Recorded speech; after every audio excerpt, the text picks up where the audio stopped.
মসজিদ স্থাপত্যের বৈশ্বিক বিবর্তনের ধারা নিয়ে ধারাবাহিক প্রামাণ্যচিত্র মসজিদের বিশ্ব স্থাপত্য ধারা।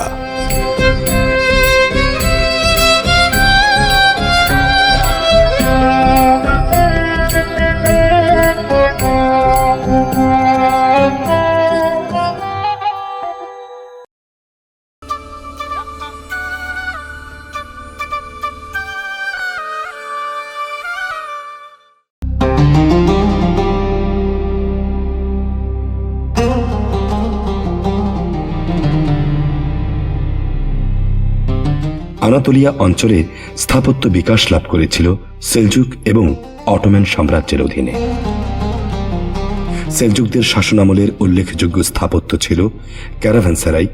এটা মূলত পথিক এবং ক্যারাভ্যানের জন্য বিশ্রাম স্থান। সাধারণভাবে ক্যারাভানসারাই ছিল বর্গাকার দেয়ালে ঘেরা একটা বড় দালান, যার ভেতরের চত্বরে ব্যবসায়ী, পশু, দাস এবং জিনিসপত্রকে স্থান দেয়া হতো। বাইরের দেয়ালগুলো সুসজ্জিত ছিল না, কিন্তু মাঝে মাঝে সিলিন্ডার আকৃতির অর্ধ অষ্টভুজাকার বা অর্ধ ষড়ভুজাকার আকৃতিকে ধরে রাখার জন্য 500 টাওয়ার ছিল। কিন্তু প্রধান ফটকটি অসাধারণভাবে মাঝে মাঝে কোরআনের অক্ষর ও অন্য বাঁকানো নকশায় সুসজ্জিত থাকত। অর্থাৎ ইসলামিক ক্যালিগ্রাফির প্রচলন ছিল সেই ক্যারাভানসারাইতে।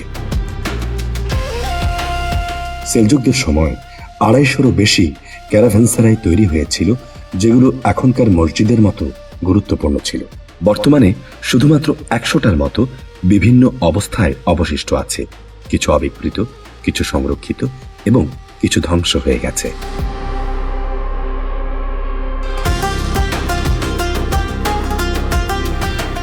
তুর্কিরা আনাতোলিয়ায় পৌঁছে হ্যান বানানো শুরু করে। সবচেয়ে প্রথমটি 1210 সালে সুলতান গায়া তৈরি করেছিলেন বলে মনে করা হয়, কিন্তু বেশিরভাগই 1210 থেকে 1250-এ সেলজুক সাম্রাজ্যে তৈরি হয়েছিল।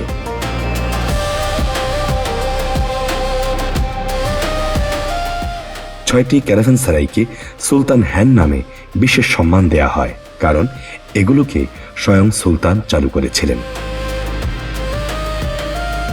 হ্যানগুলোর প্রধান উদ্দেশ্য ছিল বণিকদের নিরাপদ আশ্রয় এবং সেবা প্রদান করা। মোটা পাথরের দেয়াল এবং প্রবেশ পথে একটিমাত্র কাঠের প্রধান ফটক, ছাদের প্রহরা এবং সরু ফাঁকের জানালা নিরাপত্তাকে নিশ্চিত করত। সেলজুক স্থাপত্যের একটি মৌলিক বৈশিষ্ট্য হল এদের স্থাপত্যে পারস্যের প্রভাব রয়েছে, কিন্তু এরা পারস্যবাসী ইটের যে গঠনের জন্য বিখ্যাত তা গ্রহণ করেনি, বরং অমসৃণভাবে কাটা পাথরকে ব্যবহার করেছে। অন্যদিকে অটোম্যানরা অন্ততপক্ষে ইস্তাম্বুলে একটা ভিন্ন ধরনের জীবনযাত্রা পার করেছে।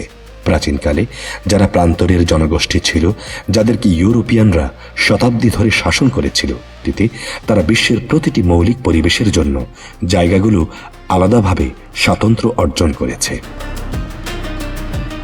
সেলজুক সাম্রাজ্যের স্থাপনা হল পার্সিয়ান এবং আরব স্থাপত্য রীতির মিশ্রণ। অন্যদিকে অটোম্যান বাড়িগুলো সাম্রাজ্যের পশ্চিম প্রান্তের স্থাপত্য রীতিকে অনুসরণ করেছে। কিন্তু সেলজুক এবং অটোম্যান দু জাতি সমাধি নির্মাণের ক্ষেত্রে একই পদ্ধতি অবলম্বন করেছে।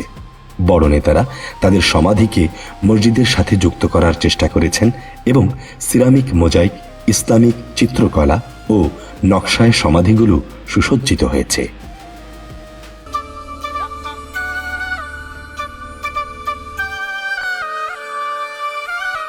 দ্বাদশ শতাব্দীর শেষ ভাগে ইসলাম পূর্ব দিক থেকে পশ্চিম দ্রুত বিস্তার লাভ করতে থাকে। এই বিস্তারে গুরুত্বপূর্ণ ভূমিকা পালন করেন গাজীরা, যারা ইসলামের পতাকা বহন করে নতুন ভূখণ্ড জয় করতেন। এই সাহসী গাজীদের অন্যতম ছিলেন ওসমান বেগ গাজী। 1299 খ্রিস্টাব্দে তিনি বর্তমান তুরস্কের বার্সা অঞ্চল জয় করে সেখানে ইসলামী শাসনের ভিত্তি স্থাপন করেন। এই ঘটনাকেই উসমানী সাম্রাজ্যের সূচনা হিসেবে ধরা হয়। প্রাথমিক পর্যায়ে বর্ষাকেই রাজধানী করে গড়ে ওঠে নবীন এই সাম্রাজ্য। প্রশাসনিক কার্যক্রম ও ধর্মীয় জীবনের কেন্দ্র হিসেবে তখন একের পর এক মসজিদ নির্মাণ শুরু হয়। এর মধ্য দিয়েই জন্ম নেয় ওসমানী স্থাপত্যের প্রথম অধ্যায়।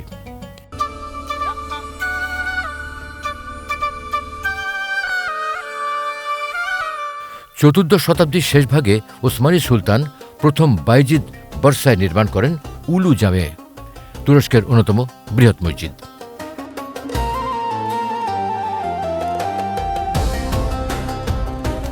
এই ছোট ছোট গম্বুজের সমষ্টিগত বিন্যাস অভ্যন্তরীণ পরিসরে এক ধরনের অনুভূমিক বিস্তারের অনুভব সৃষ্টি করে, যা পরবর্তীকালের বিশাল কেন্দ্রীয় গম্বুজ বিশিষ্ট ওসমানী মসজিদগুলোর থেকে ভিন্ন এক চরিত্র তুলে ধরে। ওসমানী সুলতান প্রথম বায়জিদ চতুর্দশ শতাব্দীর শেষে বার্সায় একটি মসজিদ নির্মাণ করে নতুন স্থাপত্য ধারার জন্ম দেন।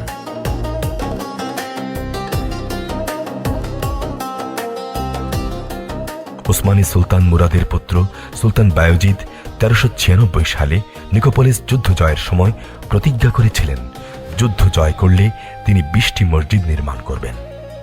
যুদ্ধ তিনি জয়ও করেছিলেন।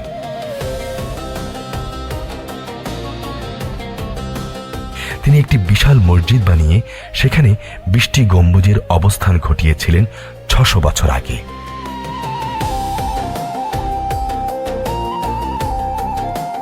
এই মসজিদই এখনো পর্যন্ত তুর্কির চতুর্থ বৃহত্তম মসজিদ। এই মসজিদেই প্রথমবারের মতো ছোট ছোট বহু গম্বুজের ব্যবহার আসে এবং পরবর্তীতে মিমার সিনান এই ছোট ছোট গম্বুজ দিয়ে মসজিদের ছাদ নকশা করেন।